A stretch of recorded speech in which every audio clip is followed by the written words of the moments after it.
Welcome to another episode of American Spaces on Air, a podcast that's produced by American Space Instituto Chileno Norteamericano in Santiago and the American Academy of Science and Technology at Universidad de Talca, with the collaboration and support of the American corners at Universidad Austral de Chile, Universidad Católica del Norte, Universidad Diego Portales, and Universidad de Tarapacá, and of course the American Spaces all across Chile. You can find links of the organizers and collaborators and guests in the description of this video. Now, I would like to welcome a very special guest. He is an American living in Chile. He is also a teacher and a YouTuber. He is known as the Chile Gringo and Tío Jon. And his name, of course, is Jon Gross. Hi, Jon. Welcome to American Spaces on Air. How are you today? Hi, doing well. Thanks for having me. This is exciting. Thank you for agreeing to participate. Usually in American Spaces on Air, we interview Chilean people who travel to the United States for studies and then come back and, they use their knowledge acquired in the United States to do things here in Chile. But today it's a different episode. You are our seventh guest, and today we are flipping things around. So you are an American who is living in Chile right now. Yeah, and I get in trouble for this all the time when I say American, because we're all Americans. So I'm from the United States, specifically from Milwaukee, Wisconsin, the cold, freezing cold of the north of the United States. And I moved here about 5 years ago, and I fell in love with the food and the people. And I've gone back to visit, but I've never thought about living in the United States again because I just love Chile so much. Very good. That was going to be one of my questions. When did you move? You said already that it was 5 years ago. And what brought you to this country? It was an opportunity to teach in a school here. So in Longaví, they were trying to bring in native teachers from the United States, from Canada, just native English teachers to teach in the rural schools. So I got to teach in the Campo for a few years. And that's where I really fell in love with Chile, because the people who teach there, the students are just so nice. And I'll never forget the first time walking into the school and all the kids just swarmed around me. They had never seen a gringo before. And they were so excited. And that's a feeling that I've had for 5 years, of just people that are genuinely like supportive of me, even if I don't have the perfect Spanish. They're still super nice with me, and they want to introduce Chilean things to me because Chileans are proud of their culture, which I can relate to, because I think the United States people are very proud of our culture as well. Maybe not right now, politically speaking, but typically with the culture, we're pretty excited about it too. So there are a lot of similarities between the United States and Chile too, in that sense. Very good. We will get to those similarities in a moment. But first, continuing with how you came to Chile, I would like to know, did you do some research before coming here? Did you learn about the place you were going to stay in? I wish that I had. No, I really didn't. I looked up a couple of things on Google Earth. I saw pictures of Santiago, and it looked really beautiful because where I'm from, there are no mountains. And I love going for hikes in the mountains. And then I saw the weather and I thought, wow, there's no snow in Linares. This is awesome. This is going to be great. And so I was pretty excited about that. And then I saw that there was a beach nearby too. So you can go to the ocean really quickly. So I knew that I was going to love it from that.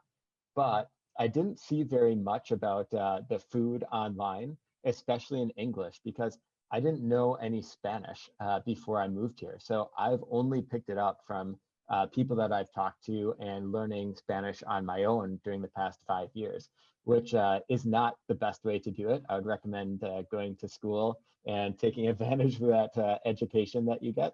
But that was my way of doing it. And it was kind of a crazy way to come into another country. We had, it was my wife, myself, and our dog, and then 4 suitcases between the two of us.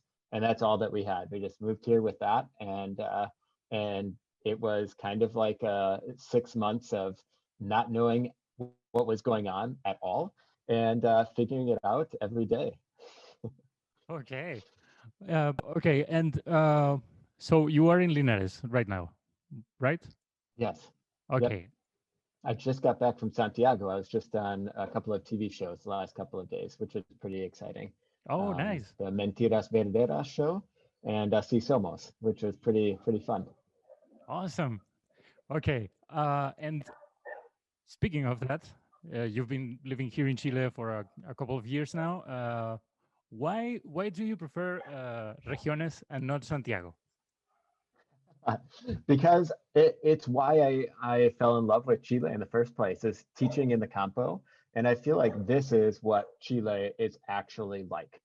You can go to Santiago, you can go to Vinita Mar, and you can feel the same type of feeling, I think, that you would get in the United States. You have all the things. You have McDonald's, you have Wendy's, you have all of the big shopping malls. But here, you don't have that. You have to sit down with people. You have to eat some marraqueta together, and you have to just enjoy time talking with people. And that's what I really enjoy, and that's why I like doing my YouTube channel too, is because I get to meet different people, and not always just the people from Santiago who are always constantly busy and they always have somewhere to go, but people that work on the farm, or people just normal, in my opinion, normal people of Chile. So I don't think I'll ever move, even if I have a TV show or something in Santiago. I would travel every day if I had to, because I just love being outside of big cities. Thank you very much. That was an awesome answer. And now that you mentioned your YouTube channel, I would like to know, are you a full-time YouTuber nowadays? Yeah, I get to do YouTube full time now. But with YouTube, I get to do different opportunities too, like talking to you here, going on TV, doing a lot of radio things. So being a YouTuber is a lot more than 10 minutes or maybe two shows a week. It's I also do all of the editing and thinking about things and working with different brands. And then I get opportunities like this to talk to amazing people in different platforms. So yes, I do get to do it, but being a YouTuber is like a massive thing of basically just being able to talk to other people too. I can imagine. I mean, you probably have to build like a network and work with people to make the videos happen. It's probably a lot of work. Um, okay, so what did you do before YouTube? You were a teacher, right? And Yeah. you taught English or a- Yeah. anything else? So in the United States, I graduated as a teacher. And then I taught in the Dominican Republic for a year as a teacher. And then I moved back to the United States, and I taught for maybe 5 years in the United States before coming to Chile. And in Chile, I couldn't be an actual teacher by myself in the classroom. So I think you have to go to classes and then register to be a teacher. Even though I was a teacher in the States, I'd have to do that here. So I was a teacher's assistant to an amazing English teacher in the rural areas of Longaví. And she actually edits or does all of my subtitles for all of my videos right now. She's just a really good friend of ours now too. And I think without her, I probably wouldn't be here either, because she helped me with the English or the Spanish being an English teacher. And so, yeah, just a lot of factors come into why I love Chile, and that is definitely one of them as well. Awesome. Okay, and going back to the YouTube channel, how did it start? Was it something spontaneous that you decided to do, or was it more planified?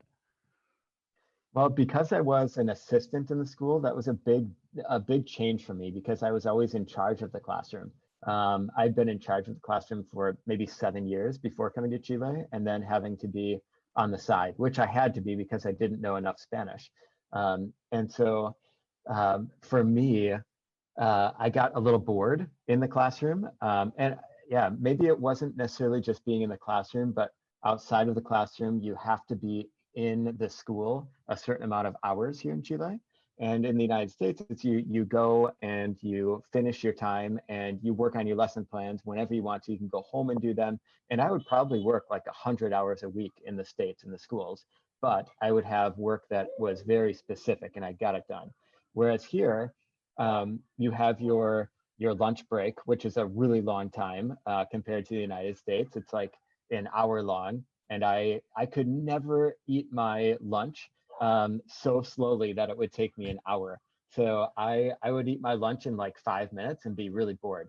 So I started to download videos by Casey Neistat and other YouTubers, and I would just study how they did it because I thought it was interesting of how you make videos.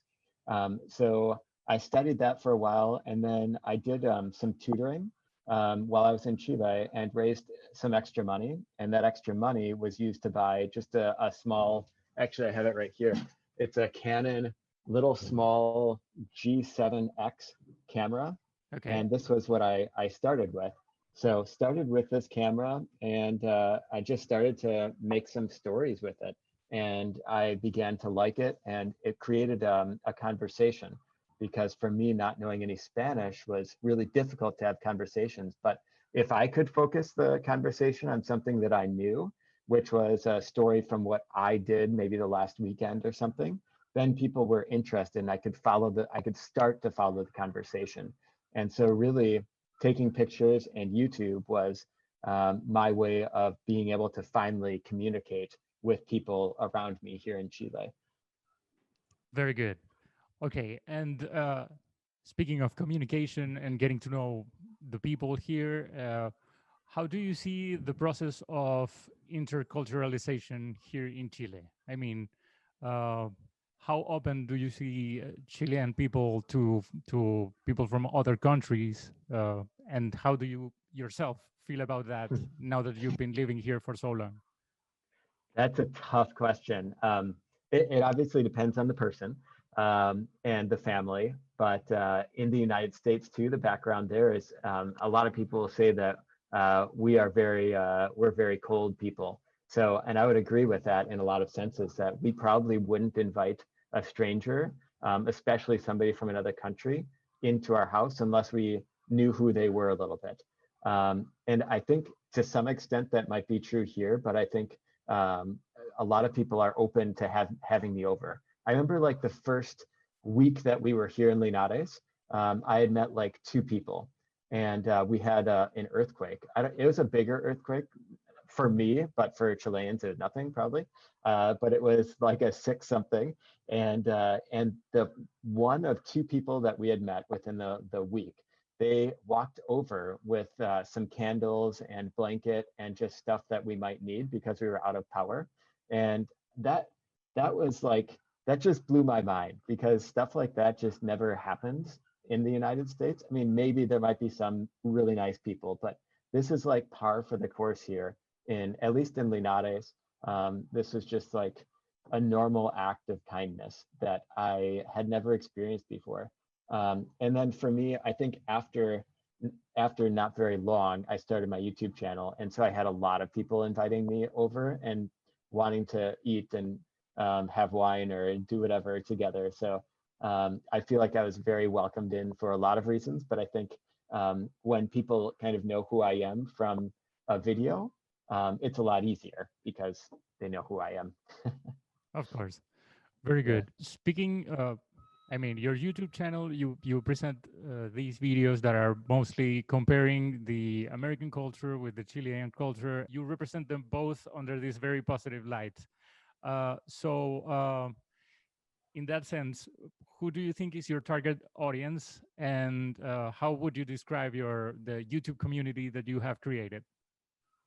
Well, that's a hard one, because really for me, when I started making the videos, it was hard because, you know, you're talking to a camera, so you don't really, it's not natural to talk to a camera. And then editing the videos, I was like, oh, these are horrible videos. Oh my goodness, I don't know what I'm doing.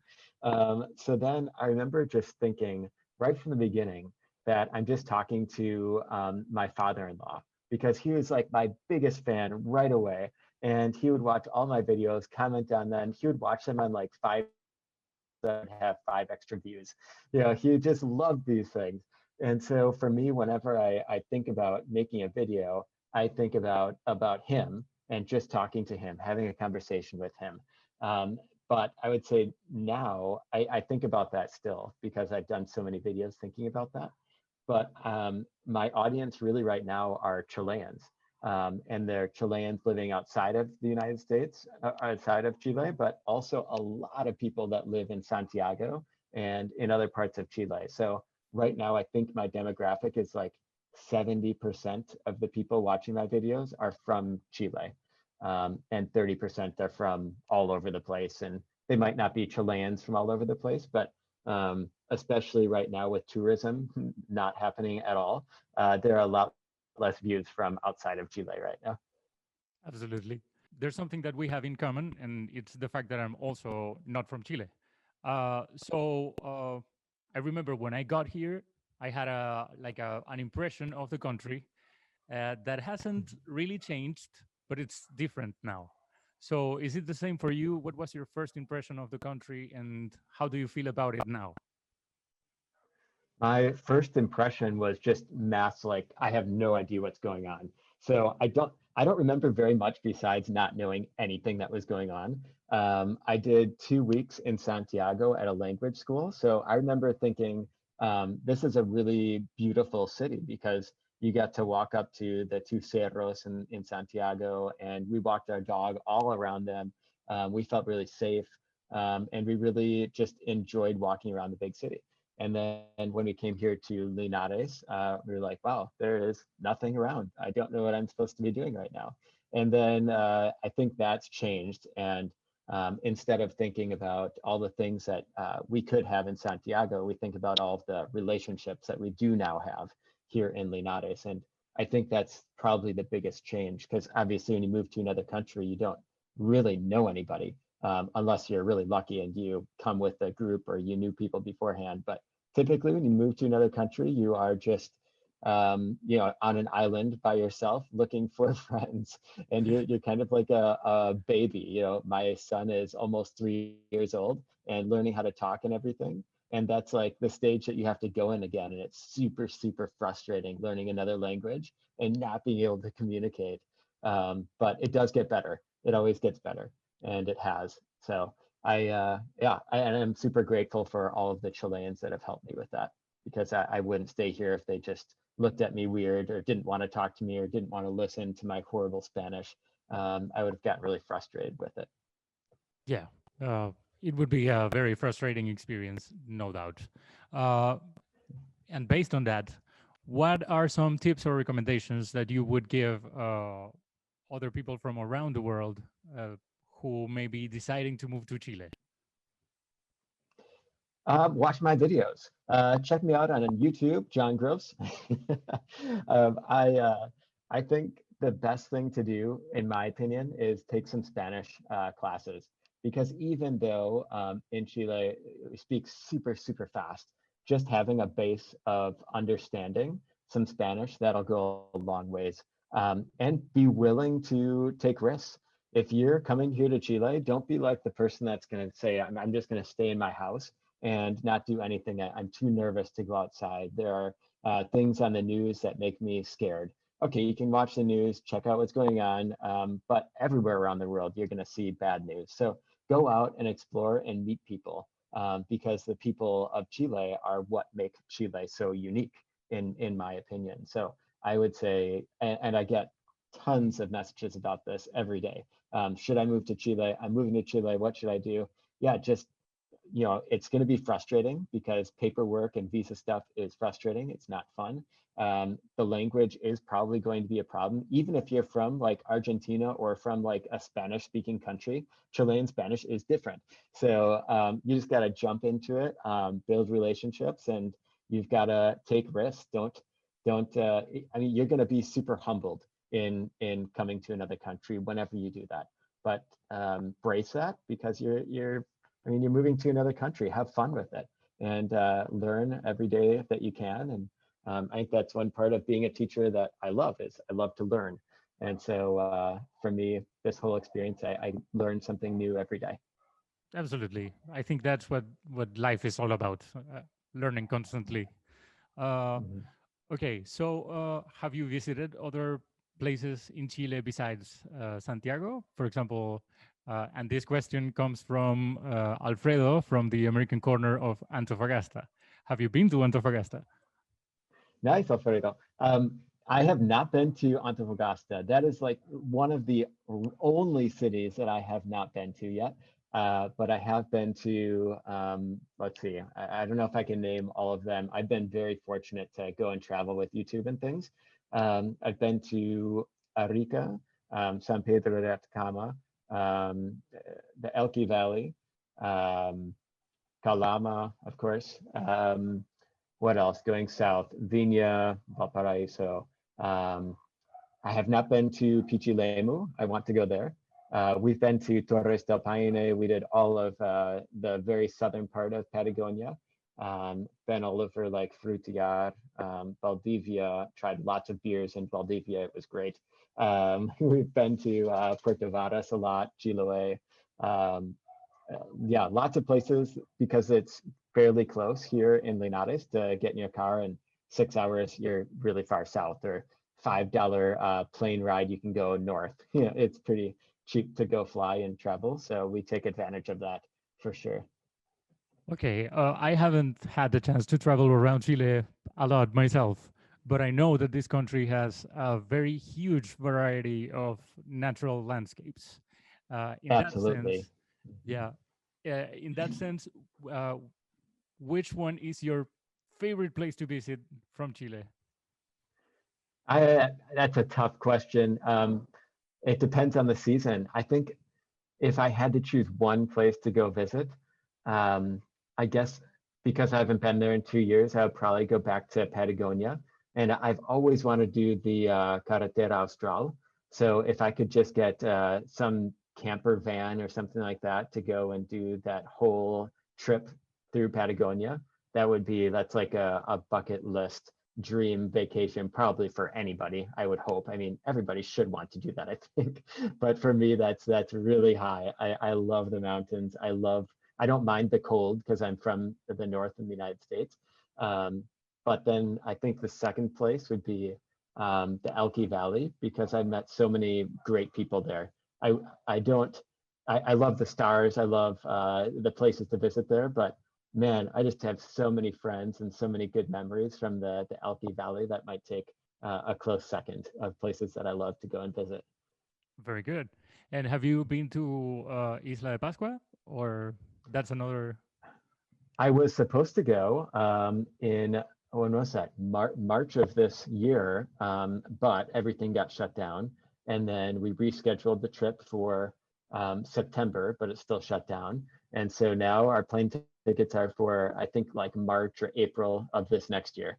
And we're hoping to go, but with the island being shut down, we have not been able to go. There's actually a subscriber of mine who paid for our whole trip there. So otherwise, Awesome. it's too expensive. Yeah, it's super expensive to go there. So super Awesome. grateful. Well, Yeah, you have to make it a profitable visit and make a lot of videos so we can get to know the place as well. Uh, absolutely. okay, and now going back to the United States, which are some of your favorite destinations there? Oh, there's so many. The United States is so big. For me, I love Zion. I love national parks.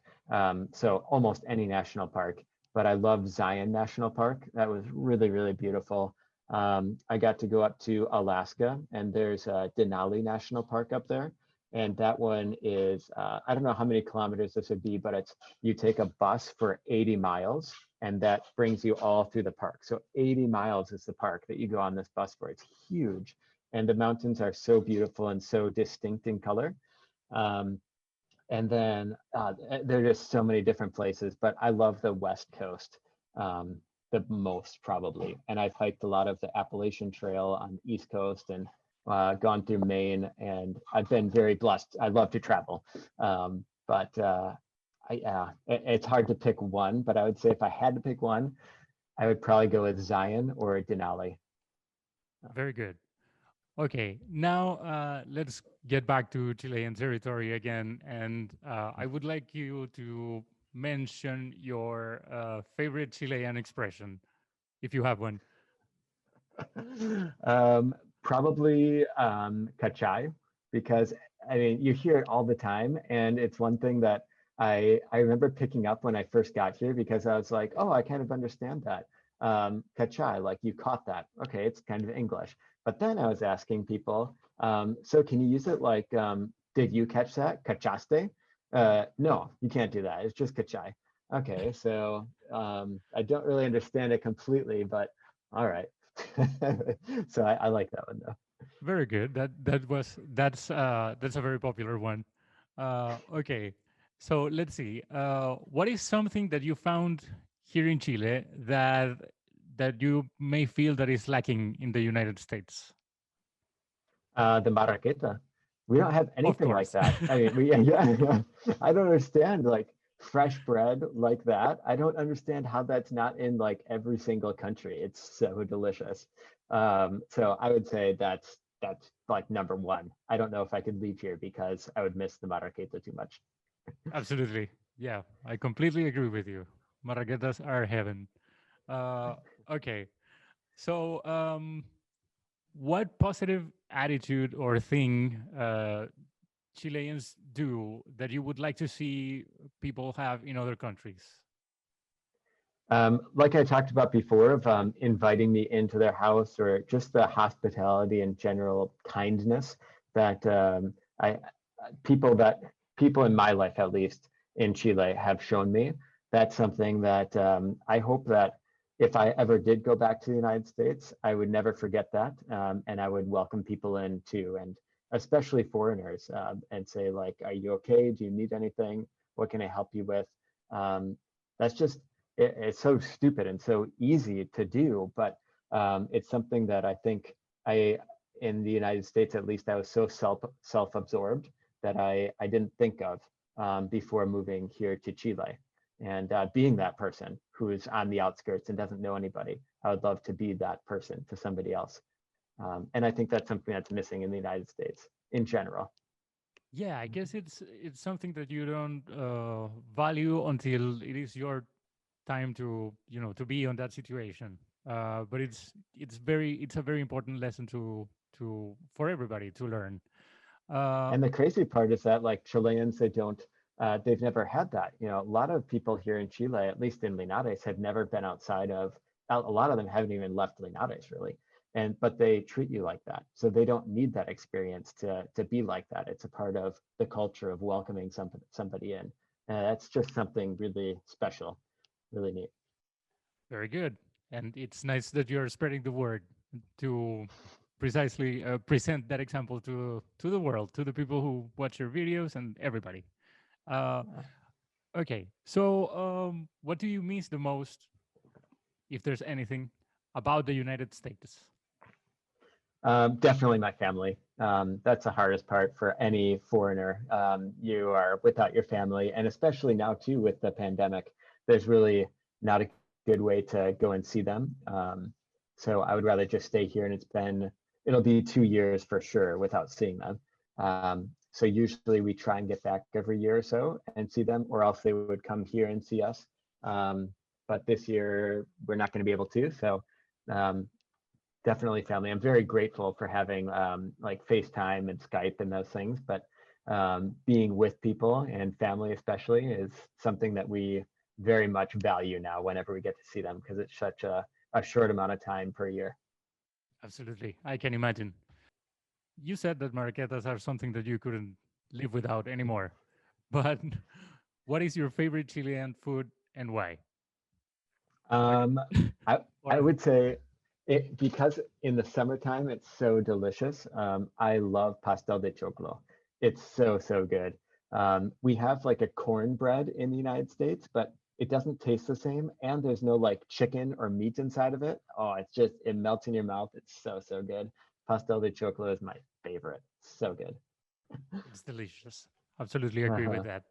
And let's see, is your Spanish good enough now that you may know a few or at least one tongue twister in Spanish? I remember when I was teaching in the school, they tried to teach me some, but it's been a few years now since I've tried any, and I don't remember any. Okay. It's not something that I just do in my house and practice Spanish tongue twisters. I would have to I'd have to look some up. It would be fun to try though. Yeah, if you ask me the same question, I would be struggling to remember one in English as well. So let's see. What is the funniest thing that you've ever seen on the streets in Chile? uh, that's funny. I'm sure I've seen something crazier than this, but this just happened like last week that I was driving and I saw here in Linares, just downtown, this truck that had a mattress and a goat in the back of it. So Okay, I just didn't think that, you know, a mattress and a goat went well together, but apparently maybe they're just moving and they just had a couple more things left and may as well throw the goat in. maybe the yeah, a mattress and a goat. Interesting combination. Yeah. Uh, okay, and this is an important question. What is the most important lesson that living abroad has taught you? To have an open mind. I think, especially in the United States is so big, and we can just think that we are the universe. Everything revolves around us, and that's why too. I think I didn't invite people into my house. I wasn't as willing to help other people out because I was like, I'm the center of my universe then. And so I think here in Chile, like I was talking about before, just knowing that and understanding there's a world perspective of the United States. That's not how I originally thought as I grew up in the United States, and that's okay. There are other opinions about things, and to understand that the world is bigger than just 50 states. You know, it's not Americans. It's, you know, if you want to talk about Americans, that's fine, but United States people.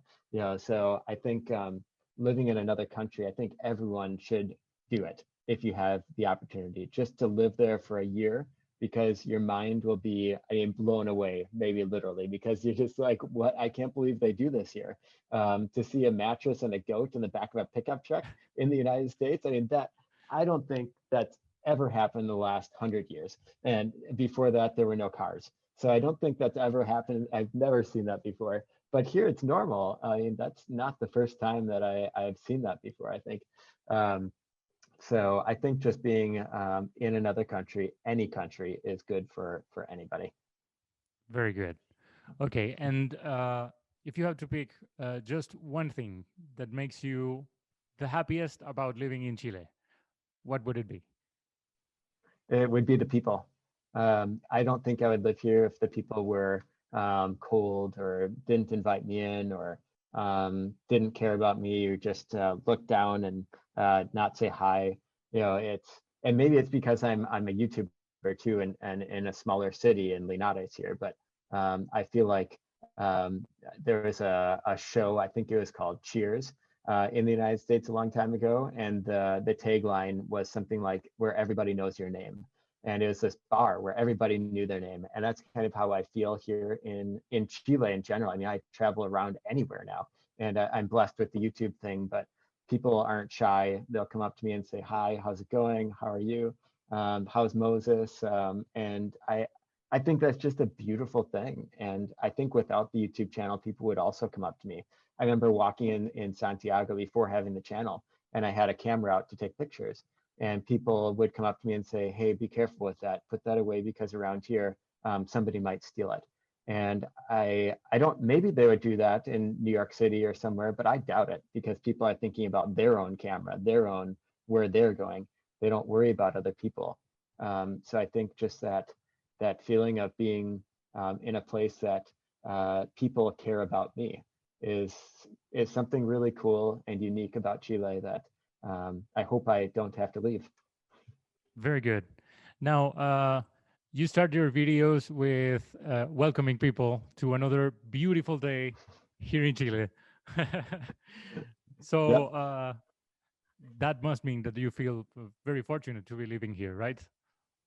absolutely. Yep. I feel very fortunate. Um, I don't know exactly how I started that phrase, but maybe it has to do with not every day was so beautiful in the wintertime in Wisconsin. But I think really every day, even in the wintertime, is beautiful because it's raining and not snowing. So I just I really enjoy that. And I'm a morning person too, so I am super positive thinker. So I think that every day is going to be a great day. And I'm very genuine when I say that because I look for the most out of every day. That's just a part of who I am. Very good. Okay, so I have two more questions. One would be, what's in the future? What are your future plans? I mean, how do you see the YouTube channel growing in the next years? Yeah. Well, I can't talk about the big plans that I have yet because I can't quite talk about them. But there are some really, really big things happening that I'm super, super excited about here in Chile. That you'll just have to watch me on YouTube to find out soon what's going on because I'm really, really excited and I wish I could tell you about it right now. I But I'm guess, almost at yeah, I guess everybody watching should go subscribe, right? That's right. That's right. Yeah. But the big thing for me though is I'm almost at 100,000 subscribers, and that's something that is I I've been looking forward to that for a couple of years now, and now I'm like getting there really, really quickly because I've been able to put in a lot more time and make my videos a lot more professionally done, and I've that's a big accomplishment for me. It's just a number. I mean, you get a little play button or whatever, but for me, it's thinking of all the time that I put into it, all of those hours sitting and editing that nobody sees, thinking about different ideas, going around and meeting so many people. I mean, it's like 400 videos or something that I've done. It's a lot of videos. So that's a big accomplishment for me. But there are bigger things coming. So check my YouTube channel, and hopefully soon I'll be able to announce some of those things. Link to the YouTube channel in the description. Very good. Yeah. Okay, and what would be your final thoughts regarding, bringing together the cultures of the United States and Chile? Yeah, I think it's just having an understanding of the two. That's the whole point of my channel. It's not to say necessarily that Chile is better in everything or the United States is better in everything. I love both countries. It's not like I moved to Chile because I hate the United States. Not at all. I love the United States. My family is there. I grew up there. My grandpa served in World War II. I have a deep appreciation for the United States that I'll never get rid of. That's never going to go away. But I also now have a deep appreciation for Chile. And so how do I mix those two cultures and kind of share what's going on in both of them and things that I like and maybe dislike in both countries in a very respectable way that respects that heritage that I've had and also that feeling of community and love for people and marraqueta and food here in Chile. So I get to share the two of those, which I really enjoy. So I think understanding that piece, wherever you are in the world, that countries can do things differently. And to do things differently is okay. It's fine to do it differently and to adapt to it and understand it and not try and change it. I'm not going to change that guy with the pickup truck and a goat and a mattress in the back. Like he's just going to do that. Like that's fine. That's his style. That's cool, man. Blast some Kanye West and ride with your goat in the back. That's cool. Yeah. But it's understanding it, seeing it, and appreciating it. I think that's really awesome and a cool piece of the culture that we have here in Linares. So yeah, just appreciating different cultures from different places of the world. Well, Jon, thank you very much. On behalf of all of the American Spaces here in Chile, our house is your house. So whenever you are in Santiago and you want to visit a cool place like this one, feel free to join us. I'm sure that the other American Spaces will want to reach out to you to do things like this one too. So thank you very much for joining us today, and hope you continue having lots and lots of beautiful days here in Chile. Thank you so much. Thanks for reaching out to me. And I look forward to talking to anybody. This is really fun to do it in English, share my experience. And I hope that my experience can help those of you who are listening right now, because moving to another country is not the easiest thing in the world. But I think it does help to listen to other people who have done it and know that you're going to be all right. Yeah, it will eventually get easier. Might take a while, but yes. Yeah. Well, thank you very much, Jon. Absolutely.